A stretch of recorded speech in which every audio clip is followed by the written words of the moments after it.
Good morning students. I am faculty of Sandipani Higher Secondary School. Today I am gonna teach you EVS subject of class 4th. आज मैं आप लोग को class 4th में EVS subject पढ़ाऊंगी. The chapter name of our this subject is natural resource.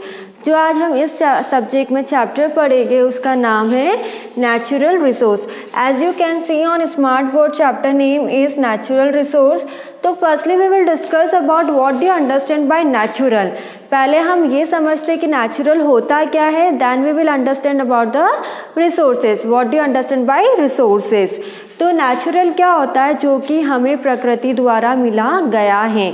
मतलब कि इसमें हम ह्यूमंस का, हम इंसानों का कुछ भी इन्वॉल्वमेंट नहीं है. हमने इसको किसी भी तरह से कुछ भी प्रोड्यूस नहीं करा है, मतलब कि उत्पाद नहीं करा है.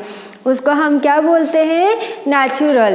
नेचुरल जैसे कि आप आपके आसपास देखेंगे तो आपको पेड़ पौधे दिखेंगे, तो ये क्या है, नेचुरल है. ठीक है, इसको हम इंसानों के द्वारा प्रोड्यूस नहीं किया गया है. रिसोर्सेज मतलब कि जो भी साधन हमें मिलते हैं उसको हम बोलते हैं रिसोर्सेज. रिसोर्सेज का मतलब है साधन.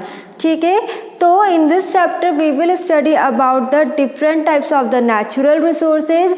इस चैप्टर में हम बहुत अलग अलग टाइप के नेचुरल रिसोर्सेज पढ़ेंगे और फिर उनके जो भी टाइप्स हैं हम उसके बारे में डिस्कस करेंगे. ठीक है, तो now you understand what you understand by natural resources. Natural resources को आप किस तरह से डिफाइन कर सकते हैं, the things which are not made by us. ऐसी चीज़ें जो कि हम इंसानों द्वारा नहीं बनाई गई हैं. Which are obtained by naturally. ऐसी चीज़ें जो कि कैसे उत्पन्न हुई है, खुद से, मतलब प्रकृति के द्वारा उत्पन्न हुई है, उसको हम क्या बोलते हैं, नेचुरल रिसोर्सेज बोलते हैं. Come to the point of the natural resources. There are types of natural resources. Types of natural resources क्या है, टाइप्स में हम क्या देख सकते हैं, जैसे कि वाटर हो गया, एयर हो गया, सॉइल हो गया, wildlife, minerals are natural resources. जैसे कि on smart board you can see हवा. क्या हवा हमने बनाई है? With the help of हवा what we are doing, what is the importance of air in our life. हवा का हमारी लाइफ में क्या इम्पोर्टेंस है. Without air we can't breathe. बिना हवा के क्या हम ब्रीथ कर सकते हैं, सांस ले सकते हैं? No, it's impossible. Without breathing we can't survive. बिना सांस लिए हम सर्वाइव नहीं कर सकते हैं. ठीक है, तो air is the natural resource. Then water is also natural resources. Without water also we can't survive our life. बिना पानी के भी हम हमारी जीवन को, हम हमारी लाइफ को सोच नहीं सकते हैं. फिर ठीक है, ये तो सबको पता है कि water, air and land, this 3 things exist on the earth. ये जो 3 चीज़ें हैं, हवा, पानी और ज़मीन, ये कहाँ पर है, अर्थ में ही है. Earth is the only planet जहाँ पर कि ये चीज़ें हमें मिलती है. दूसरे प्लानट में हमें ये सब चीज़ें देखने को नहीं मिलेगी. दैट्स वाई ह्यूमन कहाँ पर एग्जिस्ट करता है, ह्यूमन कहाँ पर रहता है, लिविंग थिंग्स कहाँ पर रहते हैं, अर्थ पर रहते हैं.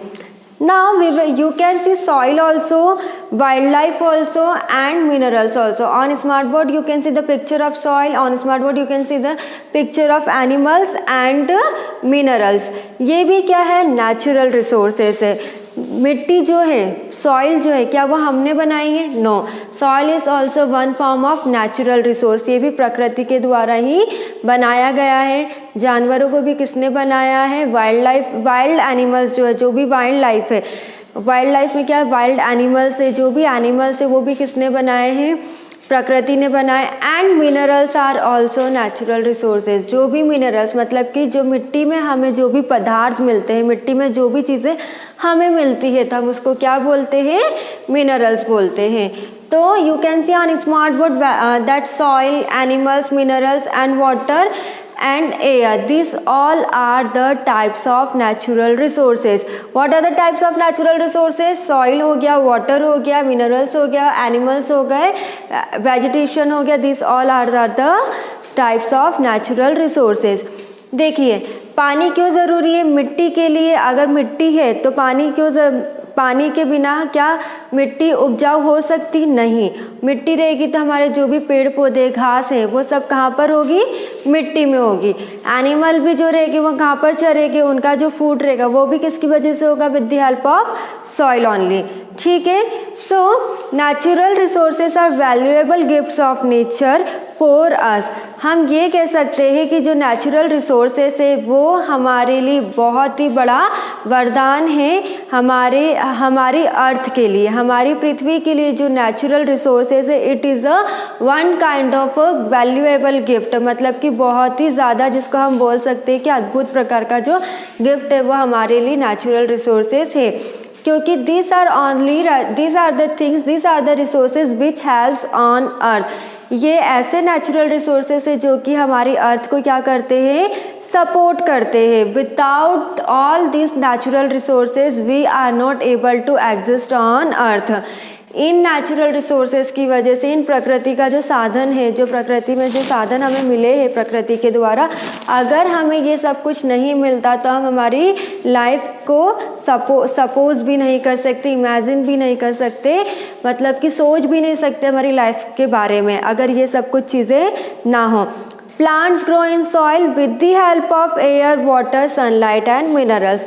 As you can see in a smart board, there are small grasses and there is one plant।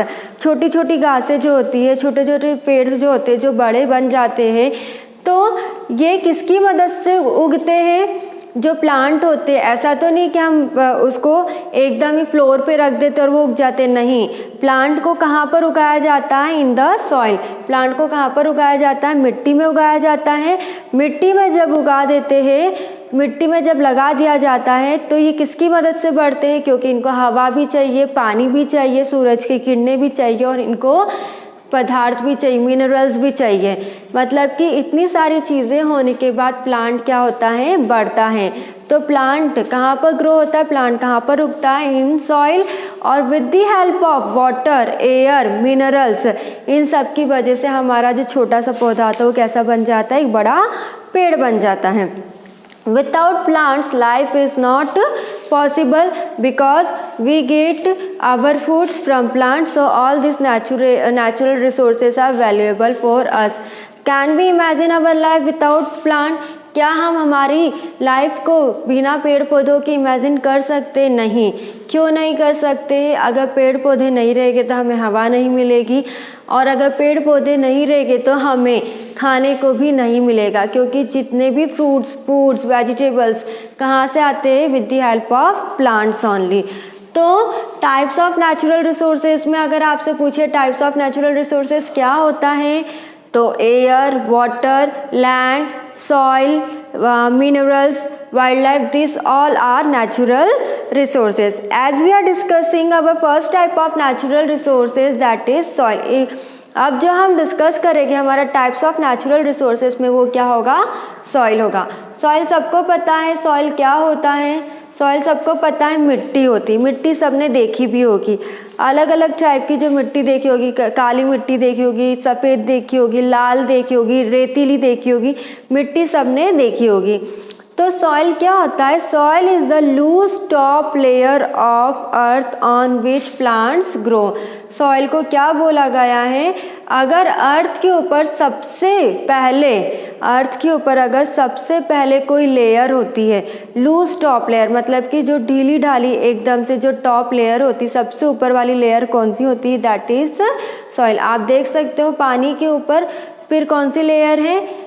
Soil की, तो इसलिए इसको टॉप लूज लेयर। पानी के बाद कौन सी लेयर आती है? सॉइल आती है। Soil is formed when rocks breaks up, plants and animals start decaying. मिट्टी कैसी बनती है? जब बड़े बड़े पत्थर, चट्टानें जब टूट जाती है। कैसे? ऐसा नहीं कि हम तोड़ने जाते, वो अपने मन से प्रकृति के द्वारा ही टूटती है, तो छोटे छोटे पथरीलों में बन जाती है, तो वो क्या बन जाती है? मिट्टी बन जाती है। This process takes millions of years by the action of water, wind and sunlight on the surface of the earth. इस तरह का जो फॉर्मेशन होता है मिट्टी का, इस तरह की जो बनती है वो बहुत साल लेती है, मतलब कि अरबों साल लेती है इस तरह की मिट्टी को बनने के लिए। Soil contains tiny particles of gravel, sand, clay, moisture and humus. जो मिट्टी रहती है वो भी कैसी रहती है, इनमें छोटे छोटे पार्टिकल्स होते हैं। छोटे छोटे पार्टिकल्स मतलब कि छोटे छोटे जो पत्थर रहते हैं, जैसे कि आपने देखे होंगे छोटे छोटे पत्थर देखे होंगे, एकदम रेतीले देखे होंगे, एकदम मिट्टी की तरह देखे होंगे, जो नमी भी रहती है जिनमें, इस तरह के हमको पार्टिकल्स देखने को मिट्टी में मिलते हैं। Humus is made up of रॉटन leaves and decade bodies of animals and plants. Humus क्या होता है, ह्यूमस कैसे बना रहता है? ह्यूमस जो पत्तियां सड़ जाती है, जैसे कि हवा, जब पेड़ पौधे रहते हैं उनमें क्या होता है, जो पत्तियां सूख जाती है वो क्या होती है, नीचे गिर जाती हैं। तो जब वो पत्तियां सूख जाती है, सड़ जाती है, तो कैसे नीचे गिर जाती हैं? तो जो पत्तियां सूखने के बाद या सड़ने के बाद जब नीचे गिर जाती हैं, और जो एनिमल्स डिकेइंग मतलब कि जो पूरी तरह से ऐसे एनिमल्स जो कि पूरी तरह से नष्ट हो जाते हैं, वो जब ज़मीन में मिल जाते हैं तो उनसे क्या बनता है? ह्यूमस बनता है। HUMUS क्या बनता है? ह्यूमस बनता है। You can see here, humus जो रहता है वो किससे बनता है? Humus is made up of रॉटन leaves of the plant. Humus, ये जो टॉप लेयर दिख रहे हैं आप, ये क्या है? हमारी ह्यूमस है। सॉइल की क्या है? ये ह्यूमस है। Humus is necessary for growth of plant. Soil is found in layers. Nothing on earth can be grown without soil. Humus जो रहता है वो पौधे के लिए बहुत ही इम्पॉर्टेंट पार्ट होता है। ह्यूमस, जैसे कि आप देख सकते हैं ये जो पार्ट होता है, ये जो ग्रीन ग्रीन ग्रासेस दिख रही है, ह्यूमस जो रहता है ये सॉइल के लिए बहुत ही प्लांट के लिए बहुत ही इम्पॉर्टेंट पार्ट होता है, क्योंकि इसकी मदद से क्या करते हैं, जो छोटे छोटे पौधे होते हैं वो क्या होते हैं? बढ़ते हैं। और soil is found in layers. जो सॉइल रहती है, जो मिट्टी रहती है, वो लेयर्स के फॉर्म में रहती है। आप यहाँ पे देख सकते हैं बहुत सारी लेयर है। पहले जो मिट्टी रहती है वो किस टाइप में रहती है? पथरीले फॉर्म में रहती है। पथरीले फॉर्म के बाद फिर सबस्ट्रेटम में आती है। सबस्ट्रेटम मतलब कि थोड़ी बहुत मिट्टी के फॉर्म में आती है। जब मिट्टी के फॉर्म में कन्वर्ट हो जाती है तो ये सब सॉइल में कन्वर्ट होती है। सब सॉइल मतलब कि सॉइल के भी कुछ पार्ट्स होते हैं, उनको हम क्या बोलते हैं? सब सॉइल। और फिर जब ये तीनों पार्ट हो जाते हैं उसके बाद काय में पूरी तरह से कन्वर्ट हो जाती है, मिट्टी में कन्वर्ट हो जाती है, और मिट्टी जो रहती है काय में हो जाती है, पूरी तरह से ह्यूमस में हो जाती है। तो ये इसको क्या बोला गया है? इसको बोला गया है सॉइल प्रोफाइल। सॉइल प्रोफाइल मतलब कि cross section of soil layers revealing all soil horizon. जो सॉइल की मिट्टियों की जो लेयर होती है वो क्या करती है? मिट्टियों की लेयर अलग अलग फॉर्म में बनती है। सबसे पहले आप देखिएगा, अगर नीचे से हम देखें तो बेड रॉक मतलब कि किससे बनी हुई रहती है? वो पूरी पत्थरों का बेड बना हुआ रहता है, मतलब पूरी काय से घिरी हुई रहती है? पत्थरों से मिली हुई रहती है। फिर वो थोड़ी बहुत जब पत्थर टूटते हैं, ब्रेक डाउन होते हैं, तो काय में कन्वर्ट होती है? Convert into the substratum. Substratum मतलब कि छोटे छोटे एकदम मिट्टियों में ना बनते हुए थोड़े मिट्टी में रहते हैं, और कुछ जो रॉक्स रहते हैं वो थोड़े पत्थरों में रहते हैं।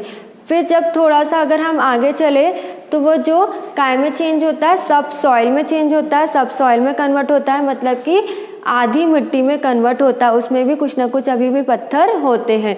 और पूरी तरह से जब ये तीनों प्रोसेस हो जाती तो काय में कन्वर्ट होता है?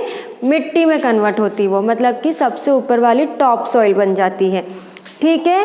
फिर आता है हमारा ह्यूमस, जहाँ पर कि पेड़ पौधे लगते हैं। Nothing on earth can be grown without soil. कुछ भी चीज़ें जो हैं वो बिना मिट्टी के नहीं बन सकती हैं। हम बिना मिट्टी का हमारी अर्थ पर इमेजिन भी नहीं कर सकते हैं, क्योंकि हमें हवा चाहिए तो पेड़ लगाने पड़ेंगे। तो कहाँ पर लगाएंगे? हम ज़मीन पर लगाएंगे, मतलब कि मिट्टी में लगाएंगे। ठीक है। All our agriculture crops like wheat, rice, cotton, sugar, coffee, tea are grown in different types of soil. अब जो भी हम एग्रीकल्चर करते हैं, आप लोग ने आप देखा होगा फील्ड में, खेत में सोयाबीन उगाते हैं, कॉटन उगाते हैं, गेहूँ उगाते हैं, चावल, तो वो सब कहाँ पर होता है? सॉइल में ही होता है। कहाँ पर उगते हैं? सब सॉइल में ही उगते हैं। और जब एग्रीकल्चर करते हैं, एग्रीकल्चर की प्रोसेस होती है, तो जितनी भी क्रॉप्स हम उगाते हैं, जितने भी फसल हम उगाते हैं, जितने भी फसल हम लगाते हैं, तो वो अलग अलग मिट्टियों में लगाते हैं। तो हम ये कह सकते हैं कि अलग अलग फसलों का भी जो क्रॉप रहता है, अलग अलग फसलों की जो मिट्टी रहती है वो भी कैसी रहती है? अलग अलग होती है। There are number of microorganisms like fungi, bacteria live in soil, ants, beetles, millipedes, scorpions, earthworm, etc. Trees and other plants also grow in soil. तो हम ये कह सकते हैं कि जो माइक्रो ऑर्गेनिजम्स होते हैं, माइक्रो ऑर्गेनिज्म मतलब कि ऐसे जीव जिनको कि हम हमारी आँखों से नहीं देख सकते हैं। इनको देखने के लिए हमें एक स्पेशल इक्विपमेंट की ज़रूरत पड़ती है जिसका नाम है माइक्रोस्कोप। आप जब थोड़े आगे जाएंगे तब आपको इसके बारे में और डिटेल में पता चलेगा। अभी आप सिर्फ इतना ही समझिए, माइक्रो ऑर्गेनिज्म मतलब कि बहुत छोटे छोटे जानवर जिसको कि हम हमारी आंखों से नहीं देख सकते हैं। और मिट्टी के अंदर बैक्टीरिया रहते हैं, फंगाई मतलब कि ऐसे कीटनाशक जीव रहते हैं जो कि कहीं ना कहीं हमारे जो पेड़ पौधे रहते हैं उनको क्या करते हैं? नष्ट भी कर देते हैं। और जो trees and other plants also grow in soil, पेड़ और जो पौधे होते हैं वो भी कहाँ पर उगते हैं? सॉइल में उगते हैं। तो हमने अभी तक क्या देखा? टाइप्स ऑफ नेचुरल रिसोर्सेज पढ़ा। टाइप्स ऑफ नेचुरल रिसोर्सेज में हमने क्या पढ़ा? सॉइल पढ़ा, मिनरल्स पढ़ा, वाटर पढ़ा, वेजिटेशन एंड एनिमल्स। ये सब क्या है? हमारे नेचुरल रिसोर्सेज है, इनको हमारे द्वारा बनाया गया नहीं है। फिर हमने क्या देखा कि सॉइल जो रहता है, मिट्टी जो रहती है, उसके बिना हमारी लाइफ बिल्कुल भी हम सोच नहीं सकते हैं, क्योंकि हमें खाने के लिए किसकी ज़रूरत होती है? प्लांट्स की ज़रूरत होती है। With the help of plants only we are getting our food. ठीक है, then we discuss about the soil. Soil क्या होता है? सॉइल किस तरह से बनता है? हमने ये देखा सॉइल किस तरह से बनता है। सॉइल की जो अपर लेयर होती है, अर्थ में जो टॉप मोस्ट लेयर होती है, वो सबसे पहले क्या होती है? मिट्टी की होती है। मिट्टी किस तरह से बनती है? जितनी भी सड़े हुए पत्ते अगर रहते हैं, अगर वो गिर जाते हैं तो वो पूरे ज़मीन में क्या हो जाते हैं? मिट्टी में क्या हो जाते हैं? डिज़ोल्व हो जाते हैं, मतलब कि घुल जाते हैं। तो वो क्या हो जाता है? वो सब मिलके क्या बनाते हैं? मिट्टी का फॉर्मेशन करते हैं। और मिट्टी की जो सॉइल प्रोफाइल हमने देखी, सॉइल प्रोफाइल होती है, पहले बेडरॉक होती है, सबस्ट्रेटम होता है, subsoil, then topsoil, then humus. This are, इसको बोला गया है सॉइल प्रोफाइल। जितनी भी हमने लेयर्स देखी इसको क्या बोला गया है?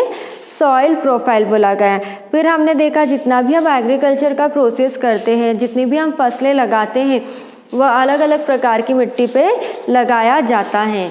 ठीक है, तो today we completed our this topic. Today we completed our soil topic in this chapter.